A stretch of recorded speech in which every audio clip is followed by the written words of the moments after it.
bagaimana kita yang selama ini di situasi pandemi masih sering ngebahas terkait corona misalnya ya, COVID gitu, pandemi dan orang-orang yang terluka gitu. Di seberang sana juga ada saudara-saudara kita yang terluka lebih parah lagi yang kita bayangkan gitu di Palestina. Dan insya Allah saya apa ya, izin sama teman-teman semuanya sharing terkait materi kita pada hari ini. Aku Al-Quran dan Palestina ya. Jadi ini semoga dipahami gambarnya. Jadi di sini insya Allah pada materi saya kali ini kita santai saja gitu ya. Jadi nanti kalau misalnya sambil materi ada yang mau nanya, silahkan juga. Di sini saya menggambarkan tiga komponen ya. Komponen pertama itu adalah aku gitu ya. Kemudian Al-Quran dan Palestina. Bagaimana nanti insya Allah kita akan mengkomparasikan dan juga mendalami serta mempelajari keterkaitan antara tiga hal ini. Jadi sebelumnya di sini saya mengucapkan selamat datang juga kepada teman-teman semua yang sudah menghadiri acara Milad Al-Quds Sulana ini. Dan saya ingin menyampaikan sebelumnya saya bersama Al-Quds Sulana menjadi ketua ya, dan Masya Allah kali ini kembali bersilaturahim kepada komunitas Al-Quds Sulana. Yang semoga insya Allah menjadi awal sebuah kebaikan dan juga semangat luar biasa ke depannya. Dan di sini saya ingin menyampaikan istilah ya, hadis gitu, dan juga sebuah ungkapan, man la ya'rifu nafsahu la ya'rifu rabbahu gitu ya. Siapa yang tidak mengenal Tuhannya, yang tidak mengenal dirinya, maka dia tidak akan mengenal Tuhannya. Jadi sebelum kita lebih lanjut membahas tentang Al-Qur'an dan membahas tentang Palestina, saya mengajak teman-teman semuanya terlebih dahulu mengenal diri kita. Jadi banyak banget misalnya kita yang ta'aruf sama orang lain, tapi kita pribadi saja masih kurang ta'arufnya dengan diri kita. Ibaratnya bagaimana kita kepo banget sama orang lain gitu ya, sampai stalking media sosialnya, sampai cek banyak tempat gitu ya, tapi kita masih belum kepo sama diri kita gitu. Bagaimana kita misalnya benar-benar pengen tahu terkait sebuah daerah, pengen traveling ke sana gitu ya, hunting foto gitu ya, foto-foto di sana, atau tahu destinasi wisata, tapi kita masih belum berjalan di dalam jiwa kita. Nah, di sini yang pertama saya mengajak teman-teman semua pertama kali kita mengenal bagaimana tujuan kita diciptakan. Jadi, insya Allah sudah mengerti ya, tujuan kita hadir di dunia ini itu bukan hanya eksis di media gitu ya. Mungkin orang-orang kenal dari followers ataupun yang lain-lainnya. Tapi bagaimana kita mengenal kita diciptakan itu dengan tujuan ibadah. Wa ma khalaqatul jinna wal insa illa liya'budun. Jadi tujuan Allah Subhanahu wa taala membuat kita ada di dunia ini dengan segala bentuk fisik kita, tinggi kita, asal kita, suku kita, itu tujuannya itu cuma satu, yaitu dengan ibadah. Sehingga dari hal ini kita bisa kayak ngeh dan sadar bahwasanya tidak perlu hal-hal yang kita pusingkan gitu ya. Misalnya tidak perlu kita memusingkan hal-hal terkait fisik kita gitu ya, insecure gitu, anxiety, atau misalnya kayak minder gitu itu. Karena sebenarnya kita tahu Allah itu hanya minta kita mengisi satu lembar ujian, yaitu ujian dari ibadah tadi. Yang kedua, kita yang namanya mengenal hakikat kehidupan. Dalam surat Al-Hadid itu dikatakan, surat Al-Hadid ayat 20 disampaikan bahwasanya i'lamu annamal hayatud dunya la'ibu walah ya wazinatu wa tafakhurun bainakum takasurun fil amwali wal aulad. Jadi just for your info gitu istilah dalam artinya. Just for your sebagai kalian tahu, sesungguhnya kehidupan ini itu hanya main-main saja gitu ya, atau senda gurau dan juga perhiasan serta saling berbangga-banggaan dengan satu sama lain. Begitupun berbanggaan dari segi watakasurun bainakum fil amwali wal aulad. Saling menyombongkan antara punya anak berapa gitu ya, punya harta berapa gitu. Maka sebenarnya wajar sekali kita melihat di media sekarang itu banyak sekali orang-orang yang kayak saling membanggakan dari segi hartanya. Kemudian bahkan juga mohon maaf ya, terkadang kita nggak sadar suka membanggakan anak-anak kita gitu kan. Dan dari prestasinya, pendidikannya, membanggakan apa yang kita miliki gitu. Itu sebenarnya emang dunia seperti itu gitu. Jadi wajar saja kehidupan ini penuh dengan senda gurau dan perhiasan gitu. Dan tujuan selanjutnya Allah menyebutkan, tapi memang orang yang paling baik itu adalah orang-orang yang dia itu berinfak dan juga beriman kepada Allah dan Rasulnya. Nah, jadi kalau kita udah ngeh, kita ini Allah hadirkan di dunia ini itu untuk ibadah, yang kedua kita untuk mengenal kehidupan ini apa tujuannya, serta mengenal tujuan akhir ini, akhir kehidupan kita. Jadi kita pasti ngeh gitu ya. Sebenarnya itu yang kita kenakan sekarang ini ataupun detail yang kita miliki itu sebenarnya bukanlah tujuan utama Allah menciptakan kita, melainkan bagaimana kita bisa mencapai tahap akhir, yaitu saat sakaratul maut, yaitu husnul khatimah. Nah, jadi memang Allah meminta kita ibadah, kemudian kita bisa mengenal kondisi di sekitar kita dari kehidupan dunia ini. Setelah itu kita mengetahui juga bahwasanya pencapaian kita itu bukan hanya sarjana gitu ya, atau dari pangkat kerja, melainkan bagaimana seseorang itu bisa menggapai satu piala, yaitu piala husnul khatimah di akhir kehidupannya. Nah, makanya nanti ketika kita akan meninggal juga gitu ya, banyak sekali cobaannya orang-orang yang terkenal soleh gitu ya, kemudian ternyata di akhir hidupnya dia su'ul khatimah. Adapun orang-orang yang mungkin dia terkenal dengan sebagai pendosa, ternyata di akhir kehidupannya husnul khatimah gitu. Jadi bagaimana kita tidak bisa menyangka gitu dan tidak bisa memperkirakan bagaimana seseorang itu diambil nyawanya. Nah, setelah kita tadi mengenal hal ini, perlu kita menentukan rencana dan target gitu. Jadi seperti kata Khalifah Ali bin Abi Thalib, Muslim yang cerdas itu adalah Muslim yang mengetahui atau bersiap-siap bagaimana cara dia meninggal gitu ya. Bagaimana dia mempersiapkan kehidupan hari akhirnya gitu. Bagaimana dia tahu bahwasanya kertas yang Allah berikan kepada dia itu hanyalah sebuah, banyak sekali gitu ya, kayak ular tangga gitu ya, kan banyak, kadang ularnya, kadang ada tangganya, itu kan tujuannya satu, sampai pada tahap finish gitu. Nah, bagaimana kita berusaha nanti pada tahap finish kita bisa menjadi pribadi-pribadi yang Allah catat dalam golongan min ibadikas sholihin, hamba-hambanya yang soleh, dan juga mencapai tahap akhir husnul khatimah. Pasti dengan tujuan kita doa-doa para nabi ya, Rabbi alhiqni bis sholihin, temukan kami dengan orang-orang yang soleh gitu. Siapakah mereka? Rasulullah SAW, para sahabat, dan para ulama. Jadi seberapa kurun pun kita tinggal di dunia ini gitu ya, Allah akan mengumpulkan kita dengan orang-orang yang kita idolakan gitu, dari para sahabat, para ulama, dan pastinya Rasulullah dan para nabi. Itu jika kita berusaha menjadi pribadi seperti mereka, pribadi-pribadi yang soleh. Nah, kemudian juga jadi di sini tadi Ustazah Fira telah menyebutkan ya, bagaimana kita berjalan menuju tadi pusat keberkahan. Nah, dan di sini saya mengajak teman-teman semua kita berjalan menuju akhirat. Karena memang kehidupan akhirat inilah yang sebenarnya itu tempat kita berpulang gitu ya, tempat pulang kampung kita gitu. Sedangkan di dunia ini gitu ya, dimanapun asal kita gitu ya, Padang gitu, Riau gitu, Batam, Jakarta gitu ya, Bekasi, Sulawesi, itu hanya tempat kita nebeng di dunia ini doang gitu ya. Tapi sebenarnya kita semua menuju satu pintu dengan pesawat menuju akhirat. Nah, di sini pakai sepeda ya.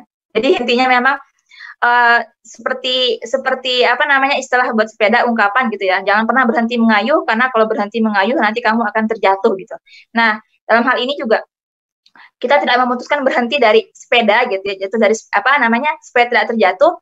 Atau di sini saya menggambarkan kita tidak memutuskan mengakhiri kehidupan kita gitu. Jikapun ada muncul rasa-rasa putus asa. Nah, kemudian di sini saya ingin menggambarkan kepada teman-teman semuanya bahwasanya kita menuju OTW akhirat tadi itu kita butuh sebuah ruh gitu ya. Butuh ruh yang menghidupkan jiwa kita. Betapa banyak sekali orang-orang muslim yang dia itu ber-AKTP agama Islam, akan tetapi dia tidak memiliki lampu dalam hatinya. Dia tidak memiliki cahaya dalam jiwanya yang membuat dia bisa menggerak dan berjalan melakukan semua kebaikan. Nah, dan di sini ada ayat yang menjelaskan dengan perinci bahwasanya Allah Subhanahu wa taala menjadikan Al-Qur'an sebagai ruh dalam jiwa kita. Wa kadzalika auhayna ilaika ruhan min amrina ma kunta tadri mal kitab wal iman walakin ja'alnahu nuran nahdi bihi man nasha'u min ibadina wa innaka la tahdi ila siratim mustaqim. Nah, bagaimana kami gitu ya, Allah Subhanahu wa taala beserta para malaikatnya mewahyukan ruh kepadamu gitu. Di sini Nabi Muhammad SAW dengan perintah kami. Jadi kita semuanya tidak mengetahui kira-kira seperti apakah Al-Qur'an, dan kita tidak mengetahui apakah itu iman. Teman-teman bisa nggak menggambarkan apa itu iman gitu ya? Maksudnya iman itu adalah sebuah saat seorang mukmin dia beriman kepada Allah Subhanahu wa taala, dan itu letaknya pada hati dan jiwa kita. Nah, dengan Al-Qur'an tadi kita bisa merasakan keimanan dan Al-Qur'an tadi gitu ya. Karena dia cahaya yang kami tunjuki dengan dia siapa yang kami kehendaki di antara hamba-hamba kami. Jadi ada perlu usaha kita mengambil cahaya dalam kehidupan ini, yaitu bersumber dari Al-Qur'an. Karena saat seorang muslim dia berusaha beribadah tetapi dia tidak menyertakan Al-Qur'an dalam kehidupannya, maka ibadah terasa hambar. Banyak sekali ya orang-orang yang sholat gitu dalam kesehariannya dia terus menjadi hamba-hamba ibad gitu ya, hamba-hamba yang beribadah gitu, akan tetapi dia tidak memiliki ilmu, bukan alim, mengetahui bagaimana tata cara sholat misalnya, ataupun mengetahui hal-hal yang bernilai wajib ataupun sunnah. Dan dengan Al-Quran lah insya Allah akan memberi kita petunjuk kepada jalan yang lurus. Jadi memang dengan Al-Quran yang kita genggam sekarang itu gitu ya, bagaimanapun bentuknya gitu ya, berapapun besarnya, dia memiliki satu esensi yang sama, yaitu ruh yang semoga bisa menyinari hati kita dan jiwa kita. Jadi di sini saya menggambarkan beberapa hal ya kita dan Al-Quran. Jadi gini, terkadang kita hanya mungkin mempersempit makna Al-Quran dalam kehidupan kita. Misalnya gini, kita kayak sering melihat tayangan-tayangan di Humas Indonesia gitu ya, Hafiz Indonesia gitu, bahwasanya Al-Quran itu hanya dihafal gitu. Jadi kayak sehingga prestasi orang yang bersama Al-Quran itu adalah orang-orang yang menghafal Al-Quran 30 juz. Padahal dalam hadis itu disebutkan bagaimana ahlul Quran dan wa khassatuhu itu adalah orang-orang yang membaca, mengamalkan, membaca, menghafalkan dan mengamalkannya. Nah, di sini perlu diketahui bahwasanya Al-Quran adalah energi yang paling kuat. Nah, jadi kalau misalnya seseorang itu dia tidak berenergi, bisa jadi tidak ada Al-Quran di dalam dirinya. Kalau seseorang itu dia mampu bergerak dalam kepayahannya, dalam kelemahannya, itu bisa jadi di dalam jiwa dia itu terdapat energi yang tidak bisa dikalahkan dengan makanan gitu ya, asupan-asupan makanan, tapi dia mengisinya dengan asupan jiwa. Dan sebagaimana kita tahu, tidak akan pernah bisa digantikan kebutuhan jiwa kita terhadap hiburan-hiburan semata. Tidak akan bisa menggantikan sama sekali semisal tayangan yang kita tonton, hiburan-hiburan yang kita lakukan gitu ya, ataupun traveling yang kita jalani, jika misalnya di dalam jiwa kita itu tidak ada Al-Quran gitu. Karena apa? Karena emang sudah jelas pasti Al-Quran ini adalah asupan jiwa kita yang paling kuat. Pun dengan orang-orang misalnya dia menyampaikan ilmu gitu, tapi tidak terasa getaran dan ruhnya itu, bisa jadi karena memang redup di dalam dirinya itu Al-Quran. Jika dengan Al-Quran ini insya Allah akan menginspirasi seseorang tanpa henti. Jadi bisa dilihat bagaimana para sahabat gitu ya, para ulama dan juga Salahuddin Al-Ayyubi beserta pasukannya, mereka terus terinspirasi membebaskan Palestina tadi karena punya ruh Al-Quran di dalam dirinya. Jadi seseorang itu bisa jadi dia tidak tergerak melakukan kebaikan itu karena Wallahu a'lam bisa jadi di dalam dirinya itu masih banyak kekosongan gitu ya, kehampaan. Sehingga ketika dia mulai bergerak itu bisa jadi tubuhnya mampu, biayanya dia miliki, tapi hatinya tidak menggerakkannya untuk melakukannya. Dan Al-Quran lah yang menjadi senjata Rasulullah SAW dan para sahabat. Banyak banget ya di dalam Al-Quran yang kita temukan bahwasanya bagaimana Allah menyelamatkan kaum muslimin semisal di perang Badar gitu ya. Il yughashikumun nu'asa amanatan gitu ya. Ketika Rasulullah takut dengan jumlah kaum kafir yang banyak sekali gitu, Allah menurunkan rasa ngantuk di dalam Rasulullah dan para sahabat. Dan mungkin kalau kita kalau saya di antara tips kalau lagi malas merojaah dan emang lagi gelisah gitu, saya tidur terlebih dahulu. Karena kalau sudah tidur sebentar, akan terasa ketenangan di dalam hati kita. Karena kalau bangun tidur kan hati kita kayak agak kosong ya, nggak mikirin apa-apa, masih kayak pure gitu ya, masih alami gitu. Jadi ketika begitupun yang Rasulullah SAW, ketika ditimpa rasa takut dengan jumlah kaum kafir yang banyak sekali di perang Badar, Allah menurunkan hujan, kemudian menimbulkan rasa kantuk di mata Rasulullah dan para sahabat, sehingga mereka mengantuk dan mulai hilang rasa khawatir. Jadi bisa jadi kayak ada step ya gitu ya, kalau misalnya lagi agak ngantuk sebelum ujian, ya tidur aja sebentar gitu. Jadi kayak biar agak lebih tenang gitu ya. Walaupun tambahan tipsnya mungkin juga dengan cara wudu gitu ya, atau dengan beristighfar dan berzikir. Dan Al-Quran juga adalah kunci pembuka hati kita. Kalau misalnya seseorang punya banyak tips-tips bagaimana merubah karakter menjadi pribadi yang lebih baik, bagaimana menjadi pribadi yang berkarakter muslim gitu ya. Tapi kalau misalnya dia tidak mendalami Al-Quran, tidak bermuamalah dengan Al-Quran, maka hatinya masih akan terkunci. Makanya Allah menyebutkan, afala yatadabbaruna al-Qur'ana am ala qulubin aqfaluha. Kenapa sih mereka nggak mentadabburi Al-Quran? Apakah di hati mereka itu ada kunci-kunci gitu? Jadi, dan kalau misalnya dalam masalah hati kita yang sudah lama banget tidak tersentuh Al-Quran, maka mungkin dia menjadi menghitam gitu ya, gambaran gitu ya, gambaran jiwa kita. Jadi perlu kita berkali-kali bahkan kita menterapi diri kita dengan Al-Qur'an. Jadi kalau misalnya teman-teman sudah pada tahap yang ada kondisi yang futur gitu ya, futurnya tuh udah kayak hati kita tuh keras banget, bahkan sampai pada tahap kita melalaikan sholat. Jadi di antara indikasi seorang muslim itu sudah mulai parah banget kondisi kejiwaannya itu ketika dia mulai melalaikan sholat. Menundanya sampai waktu yang ya, luar biasa sekali lamanya gitu ya. Misalnya kayak sholat zuhur, akhirnya dia malah dekat-dekat sholat asar gitu ya. Atau bahkan ketika dia membatalkan puasa gitu ya, tapi dia diam gitu, atau dia mulai berbohong, itu udah mulai bahaya. Maka perlu sekali dia tadi trauma apa namanya menterapi dirinya tadi itu dengan Al-Quran. Dan dengan cara mungkin harus diam selama beberapa hari, membaca Al-Quran berjuz-juz dan juga melaksanakan sholat sunnah dan sholat sunnah taubat. Supaya apa? Supaya agar dia itu kembali stabil jiwanya. Stabil jiwa yang merindukan kedekatan dengan Allah Subhanahu wa Ta'ala. Dan selanjutnya kita pasti berharap bisa menjadi keluarga Allah Subhanahu wa Ta'ala. Ahlullahi wa khasatuh gitu ya. Bagaimana tadi dengan kita bermuamalah dengan Al-Quran, kita bisa termasuk dalam list-list hamba-hamba Allah yang menjadi keluarga Allah gitu. Dan apa yang namanya, ketika menjadi keluarga Allah ini, tidak mesti diartikan seseorang yang menghafal Quran saja. Karena bisa jadi ada seseorang yang hafizul Quran, dia menghafal Al-Quran, akan tetapi ketika ada pada satu hari dia tidak memurojaah hafalannya, maka pada hari itu dia tidak berinteraksi dengan Al-Quran. Dan bisa jadi juga ada seorang ibu rumah tangga gitu ya, yang dia itu beliau merutinkan setiap hari tilawah 2 juz, 3 juz gitu. Maka beliau disebut ahlul Quran.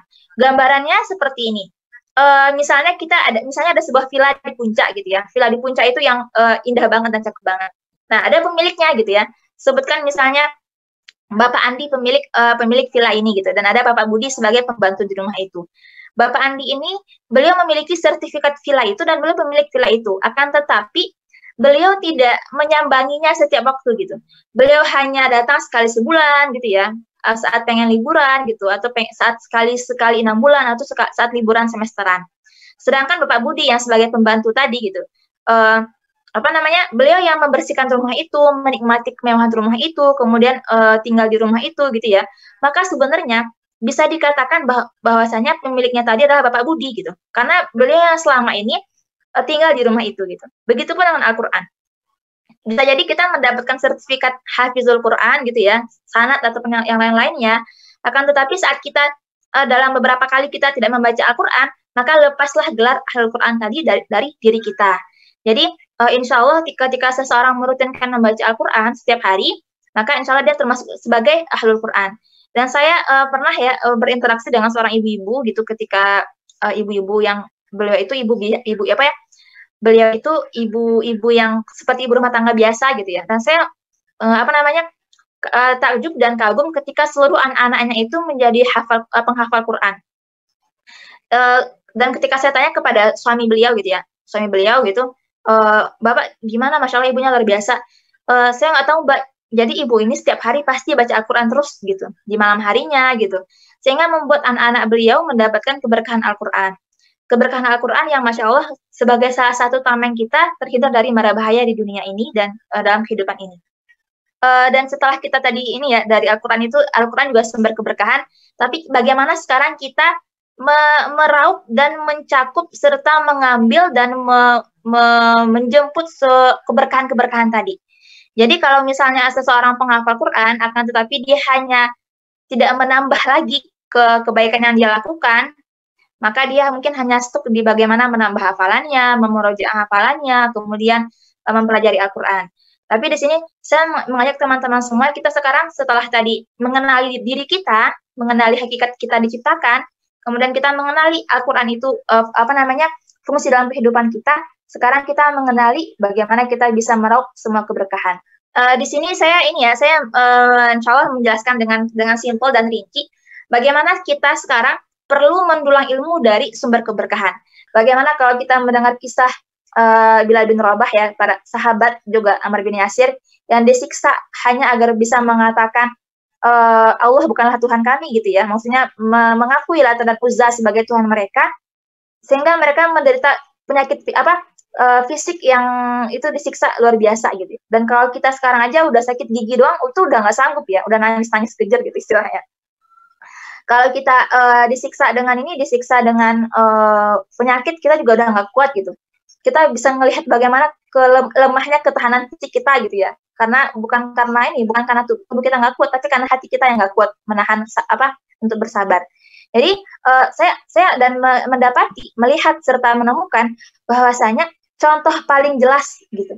Siapakah yang mengamalkan Al-Quran tadi adalah rakyat Palestina. Bagaimana rakyat Palestina itu menjadikan Al-Quran satu-satunya sumber mereka mendapatkan kekuatan gitu.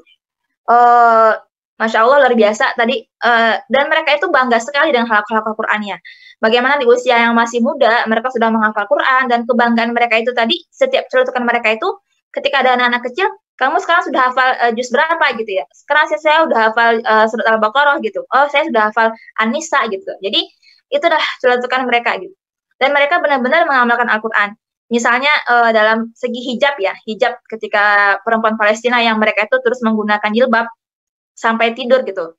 Itu dan alasannya adalah karena saya ingin ketika kalaupun nanti ada terjadi bom gitu ya, atau ada perang, saya udah siap dengan jilbab saya gitu. Ketika saya ditemukan sedang menggunakan jilbab, sehingga aurat saya tidak kelihatan. Dan apa namanya ya, Al-Quran ini benar-benar mereka amalkan dalam keseharian mereka. Dan misalnya kita nih suka kita introspeksi. Kita kadang masih kurang berhati-hati terkait makanan yang kita konsumsi. Misalnya junk food kah yang masih belum jelas gitu ya kehalalannya, atau yang lainnya, atau ada makanan di sekitar kita yang kita belum tahu itu miliknya siapa tapi kita embat gitu ya. Atau misalnya kita melakukan hal-hal yang itu mungkin syubhat gitu. Dalam hal jual beli yang masih belum jelas apakah itu ada riba atau enggaknya, dalam hal utang piutang gitu-gitu. Jadi kita mungkin sudah mengenal Al-Quran, tapi kita masih jauh sekali mengamalkan Al-Quran. Dan mungkin di antara perbedaan gitu ya, Rasulullah SAW menyebutkan, ada pada satu umatku yang mereka menghafal Quran, tapi mereka bukan ahlul Quran. Mereka adalah orang-orang yang tidak mengamalkan Al-Quran. Dan kehebatan para sahabat pada zaman Rasulullah SAW, mereka itu mungkin hafalannya tidak sebanyak para tabi'in ataupun para ulama. Akan tetapi mereka mengamalkan Al-Quran. Jadi ketika sudah hafal beberapa surat, itu mereka mengamalkan. Sebagaimana Khalifah Umar bin Khattab, yang beliau itu setelah menghafal Al-Baqarah, beliau mengamalkannya terlebih dahulu. Sehingga jadi agak lama menghafal Qurannya. Sedangkan kita, kadang kita masih stuck gitu ya. Masih suka stres gitu dan tertekan gara-gara belum hafal Al-Quran juga.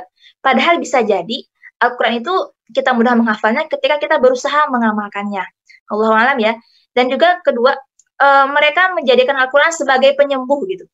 Jadi rakyat Palestina itu setiap ada hal-hal yang mereka alami itu, mereka menjadikan Al-Quran sebagai hiburan utama mereka dan sebagai penyembuh mereka gitu.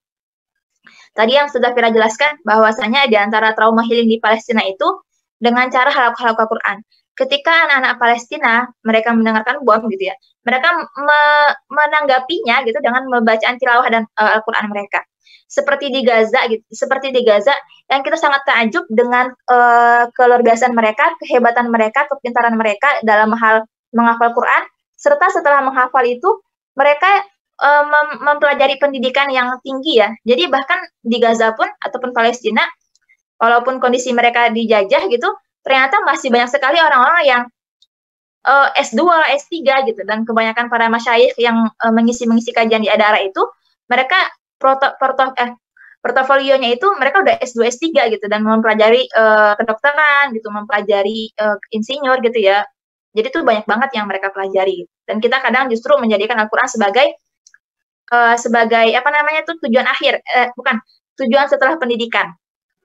Jadi kalau Palestina itu perbedaannya dengan kita, mereka menghafal Al-Quran terlebih dahulu, kemudian baru menambah dan menguatkan pendidikan mereka. Sedangkan kita, pendidikan terlebih dahulu, atau kadang kita menjadikan Al-Quran sebagai batu loncatan agar bisa mendapatkan beasiswa pendidikan gitu ya. Padahal sebenarnya ini termasuk hal-hal yang perlu kita waspadai terkait apakah niat kita benar ataupun salah gitu. Misalnya, kadang kita udah biar dapat beasiswa kamu menghafal Quran gitu ya. Jadi seolah-olah dia adalah sebagai tangga agar bisa sukses di pendidikan, bukan sebagai tujuan utama. ketika menghafal Quran. Dan juga kekuatan utama mereka dalam berjihad. Jadi kalau kita ngeh gitu dalam banyak sekali ayat-ayat dalam Al-Quran, jadi di Al-Quran itu banyak sekali ayat-ayat yang berhubungan dengan Masjidil Aqsa ya, dengan Palestina. Yang paling kita hafal itu pasti Al-Isra ayat pertama gitu ya. Padahal dalam surat di surat An-Nisa juga misalnya ya qaumi ulul ardal muqaddasata allati barakna fiha gitu. Kemudian wa awrasnal qaumal ladzina kanu yustad'afuna masyariqal ardi wa magharibaha allati barakna fiha. Itu semuanya itu Masjidil Aqsa gitu ya, Palestina, atau watini wazaitun gitu. Dan juga dalam surat Al-Anbiya ayat 81 Wali Sulaiman riha asifatan tajri bi amrihi ila ardil lati barakna fiha. Jadi itu banyak banget di dalam Al-Qur'an itu kalau teman-teman nanti mungkin saya share yang berhubungan dengan Masjidil Aqsa. Kita mungkin sering membahas di Al-Qur'an itu banyak banget kisah Nabi Bani Israel dan Nabi Musa karena mereka pada pembangkang gitu. Kita juga perlu menambah kacamata gitu ya, wawasan dan membuka jendela bahwasanya di Al-Qur'an itu terdapat banyak sekali juga yang ayat-ayat berkaitan dengan Masjidil Aqsa dan Palestina. Nah, dan memang ternyata aplikasi gitu ya, pengamalan dari ayat-ayat yang anfiku ya ayyuhalladzina amanu gitu ya. Mereka diminta buat berinfak dengan bi anfusihim wa amwalihim itu ternyata di Palestina gitu. Bagaimana ternyata kita bingung, emang gimana sih kita bisa berinfak ataupun berjuang wajah hidup bi amwalikum wa anfusikum gitu ya dengan harta dan jiwa kita. Itu memang teman-teman di Palestina yang melakukannya gitu. Mereka tidak hanya mengorbankan rumah mereka, harta mereka, tapi juga mengorbankan jiwa mereka. Sehingga mereka digelari syahid. Maka kita di sini, di Indonesia, berjuang juga dengan harta dan jiwa kita. Maka sebenarnya, belumlah sempurna jika kita berjuang itu hanya dengan harta kita gitu. Oke, yang penting saya infak buat Palestina, itu udah ngebantu banget. Tapi perlu sekali kita menambah satu kata kunci di sini, yaitu berjuang dengan jiwa kita. Berjuang dengan jiwa kita, alias kita terjun langsung mengedukasi teman-teman yang lain bagaimana mereka bisa mengetahui terkait Palestina ini. Dan di sini sebelumnya saya pernah merasakan ya, ketika saya di Libya gitu ya, kemudian menghafal Quran gitu, kuliah gitu kan. Jadi ketika belum tersentuh Palestina, alias di sini saya tahu Palestina tapi belum berjuang untuk Palestina, hanya sekedar donasi biasa saja gitu. Dan silahkan rasakan saat teman-teman semua di sini mulai merambah kancah gitu ya, kancah membantu Palestina gitu ya, dengan kemampuan yang kita miliki, dengan jempol yang kita miliki ini gitu, maka insya Allah merasakan banyak sekali keberkahan yang luar biasa, yang mana itu ternyata melindungi kita dari mara bahaya, kemudian memberkahkan kehidupan kita, keluarga kita, kuliah kita, ataupun bisnis kita. Dan mereka menjadikan Al-Quran adalah kebahagiaan utama anak Palestina. Kita sering sekali dalam introspeksi kita menjadikan kunci kebahagiaan itu ada pada mendapatkan jodoh gitu ya, misalnya menikah atau mendapatkan perhiasan ataupun properti ataupun pendidikan. Tapi bagi mereka adalah mereka merayakan gitu ya, anak-anak yang menghafal Quran. Jadi banyak video-video, mohon maaf saya belum bisa menampilkannya sekarang, itu ada anak Palestina yang hafal, namanya Muhammad Yusuf, yang hafal Al-Quran itu di usia 7 tahun, kemudian megang sebuah kayak pamflet ataupun papan yang bertuliskan Muhammad Yusuf Hafidul Quran gitu, dan teman-temannya berbaris menyelamatinya gitu. Jadi mungkin kita di sini masih menyelamati, memberikan hadiah kepada yang ulang tahun gitu ya, anak-anak gitu ya. Padahal kalau di Palestina mereka memberikan hadiah kepada orang-orang yang menghafal Quran.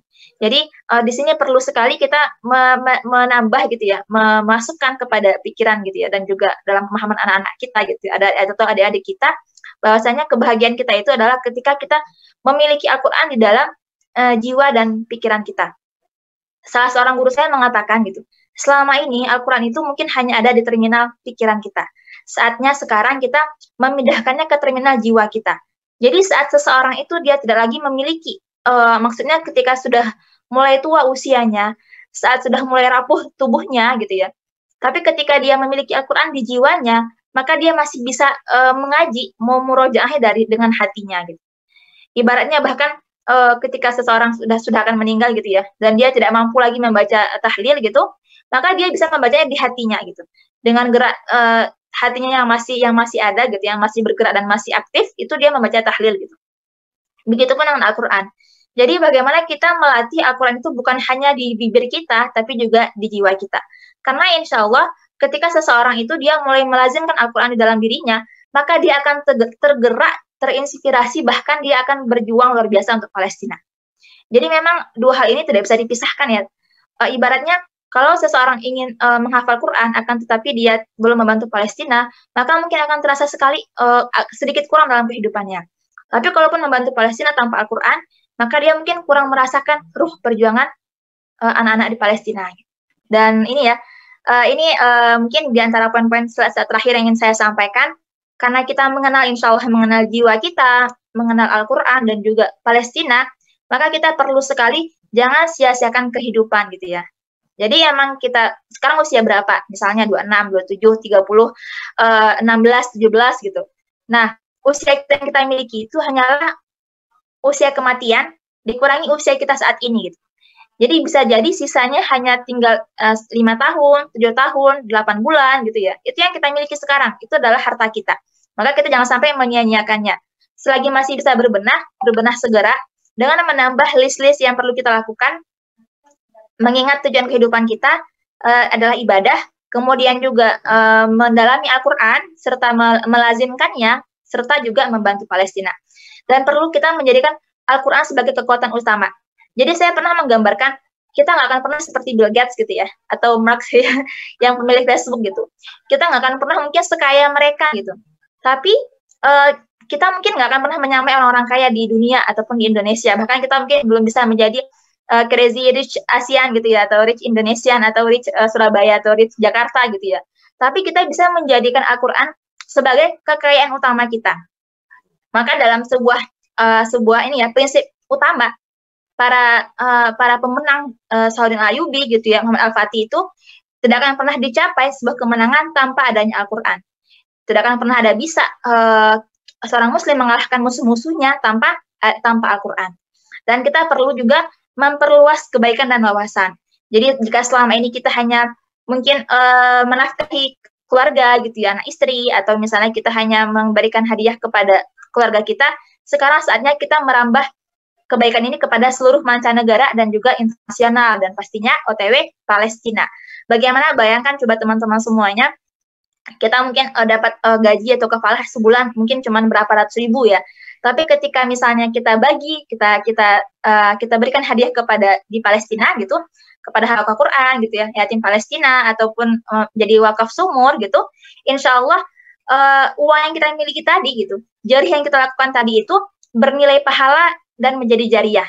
Bayangkan ya Allah, ternyata uang aku yang aku infakkan 100.000 itu menjadi air minum yang diminum para penghafal Quran, dan itu masya Allah luar biasa banget sekali jariahnya. Kenapa? Karena ada sebuah istilah, kita mungkin tidak akan bisa melakukan segala amalan. Mungkin sampai akhir hidup kita mungkin belum bisa menghafal Al-Quran seluruhnya.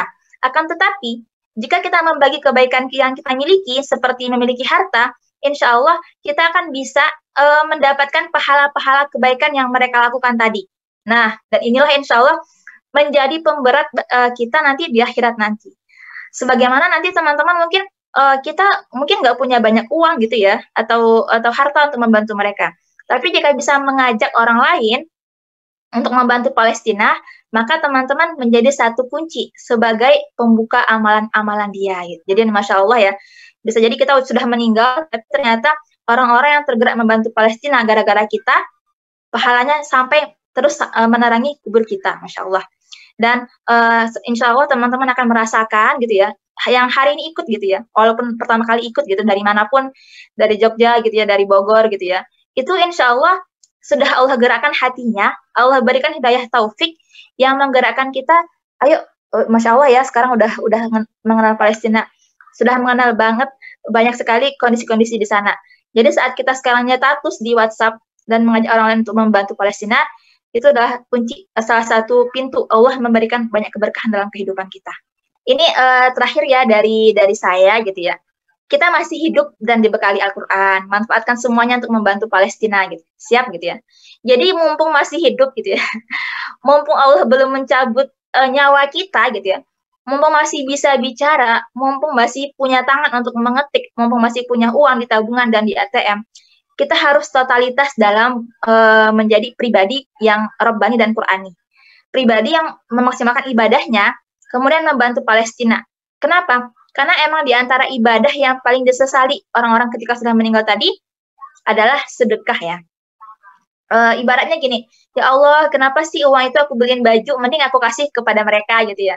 Dan emang ternyata sedekah ini adalah salah satu kunci meredupkan marahnya Allah Subhanahu Wa Taala, kunci diteranginya kuburan dan juga kunci kita selamat dari azab kubur gitu ya. Di antara salah satunya.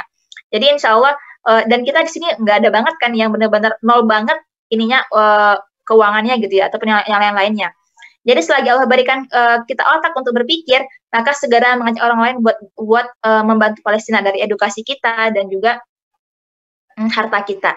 Jadi insya Allah teman-teman ketika tadi sudah memiliki tadi 3 poin kunci, mengenal pribadi kita, mendalami Al-Quran, serta mengenal Palestina, insya Allah itu adalah sebuah modal luar biasa bagaimana menjadi pribadi yang berarti.